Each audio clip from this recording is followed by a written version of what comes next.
Shalom Super Kids, saya apa kabarnya? Hari ini kita bertemu lagi ya.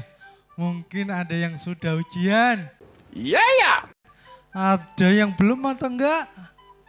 Oh sudah semua ya. Tapi Kak Yusak percaya hari ini adik-adik dalam keadaan yang sehat dan kuat ya. Sebelum kita memulai firman Tuhan, tutup mata, lipat tangan, kita berdoa. Tuhan Yesus, hari ini kami akan belajar firman-Mu. Berikan kami hikmat Tuhan, agar firman yang kami pelajari bisa menjadi berkat untuk hidup kami. Terima kasih Tuhan, dalam nama Tuhan Yesus, haleluya, amin ya. Adik-adik, hari ini temanya apa? Ada yang tahu? Yuk mari kita simak. Temanya yaitu Roh Kudus menghibur. Mantap. Wah, sudah hampir 1 bulan ya kita membahas tentang Roh Kudus. Pasti adik-adik sudah pada hafal. Ada yang masih ingat siapa Roh Kudus? Siapa? Ya, benar. Roh Kudus adalah Roh Allah sendiri. Good job. Tadi judulnya apa? Roh Kudus sebagai penghibur. Yuk sama-sama dibaca. Kak Yusa ada catatan ya. Adik-adik menyimak, coba dibuka di Yohanes 14 ayatnya yang ke-26. Yohanes 14 ayat yang ke-26. Kak Yusa bacakan ya. Tetapi penghibur yaitu Roh Kudus yang akan diutus oleh Bapa dalam namaku. Dialah yang akan mengajarkan segala sesuatu kepadamu dan akan mengingatkan kamu akan semua yang telah kukatakan padamu. Adik-adik, tadi pada saat membaca ada yang Kak Yusak kasih warna merah. Coba disimak sekali lagi ya. Yang warna merah kita baca sama-sama.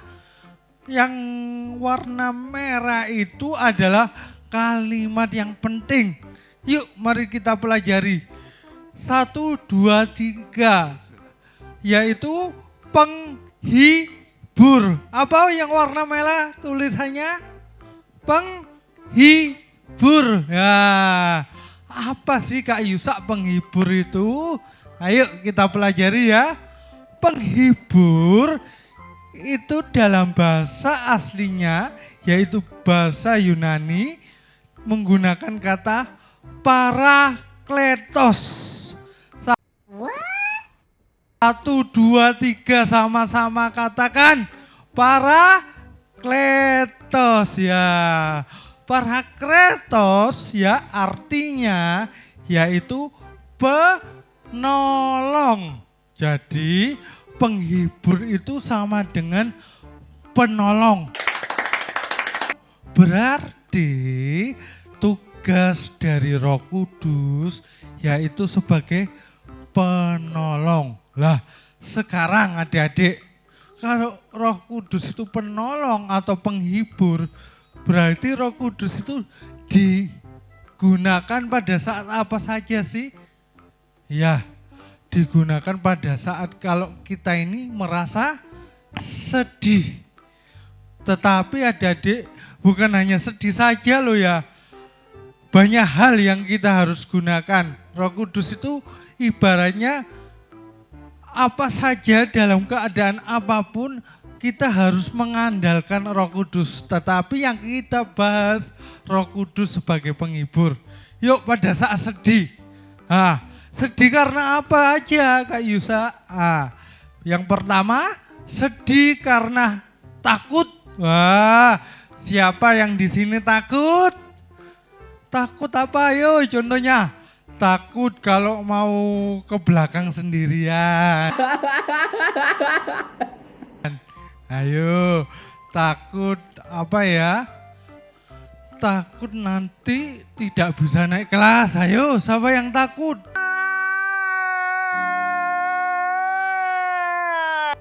Pinter, gak usah takut. Karena anak-anak Super Kids adalah anak-anak yang rajin. Ya, sedih karena apa lagi? Khawatir. Siapa yang di sini suka khawatir?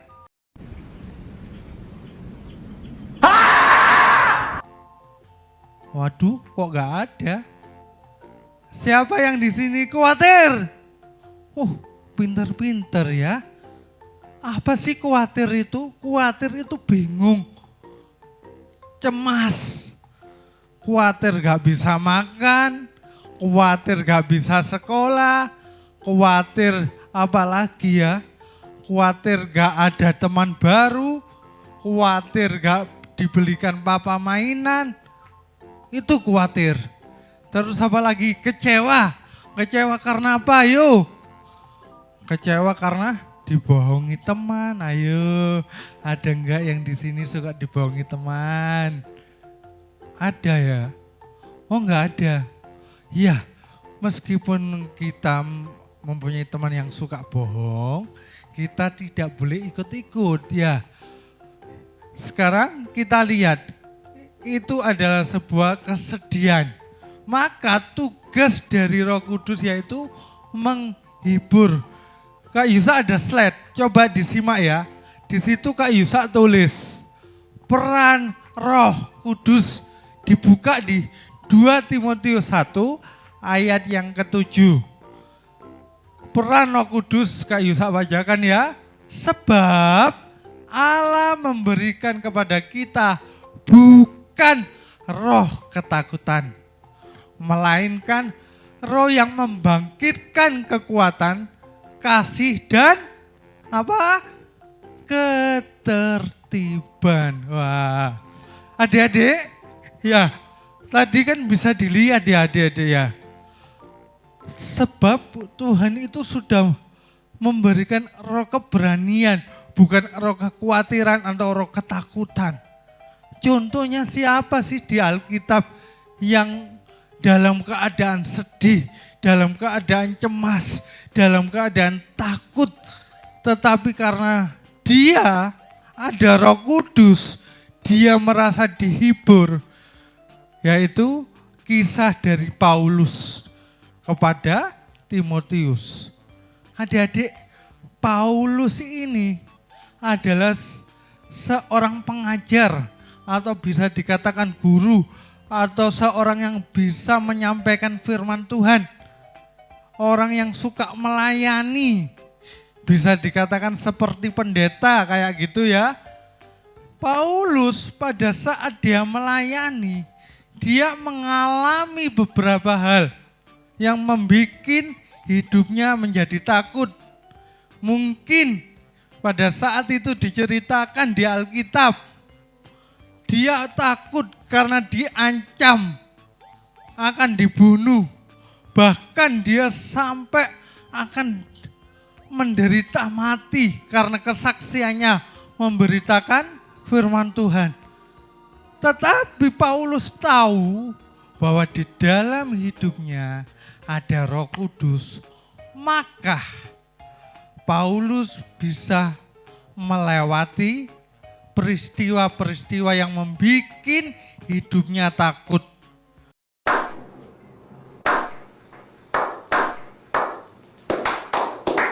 Maka adik-adik, pada saat itu Paulus menceritakannya kepada Timotius. Timotius ini bisa dikatakan muridnya Paulus. Timotius adalah seorang pemuda yang luar biasa. Pada saat dia masih kecil, dia belajar firman Tuhan kepada gurunya yaitu Paulus. Paulus tahu bahwa Timotius bisa melakukan tugas sebagai pelayan Tuhan, melewati penginjilan, bahkan memberitakan firman Tuhan.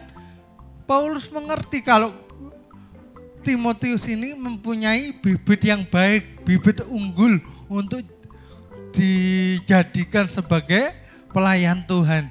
Maka diberikan nasihat oleh Pak Paulus ini.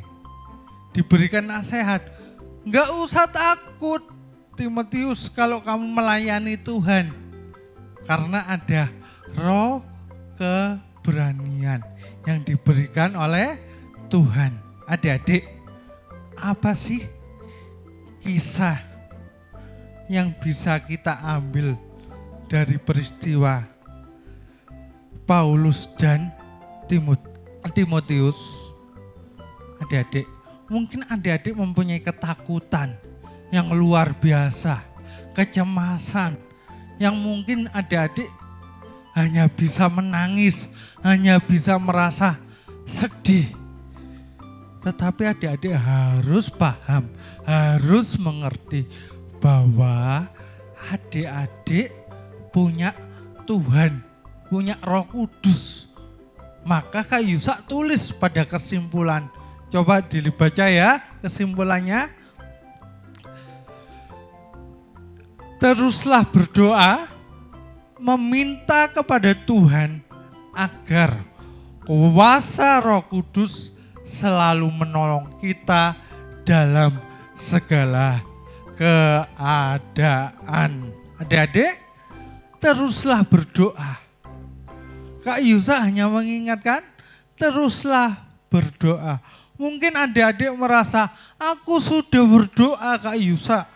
Tiap hari mau bangun tidur berdoa, mau makan berdoa, mau berangkat ke sekolah berdoa. Adik-adik, ya ingat ya, berdoa itu bukan sebagai sebuah rutinitas yang harus dilakukan.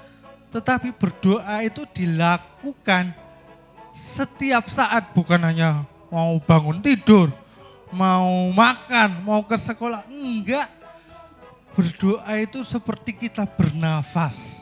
Waduh, maksudnya gimana sih Kak Yusa bernafas? Iya, kita melakukannya setiap saat. Apapun, dalam keadaan apapun kita berdoa. Tujuannya apa? Roh Kudus yang ada di dalam hati kita, yang tinggal bersama kita, dia merasa digunakan. Dia merasa bahwa oh ternyata yang ada di hidupku sekarang ini, aku diajak komunikasi sehingga Roh Kudus ini muncul kuasanya. Kan kita sudah membahas bahwa Roh Kudus tidak bisa dilihat, tetapi kuasa dari Roh Kudus bisa kita rasakan. Nah dari situ ketika kita terus berdoa, kuasa Roh Kudus nyata, maka yang namanya ketakutan, kecemasan, sedih dan sebagainya itu hilang. Karena apa? Roh Kudus. Mari Kak Yusak mengajak semua, jangan lupa untuk berdoa. Ya, hari ini sampai di sini.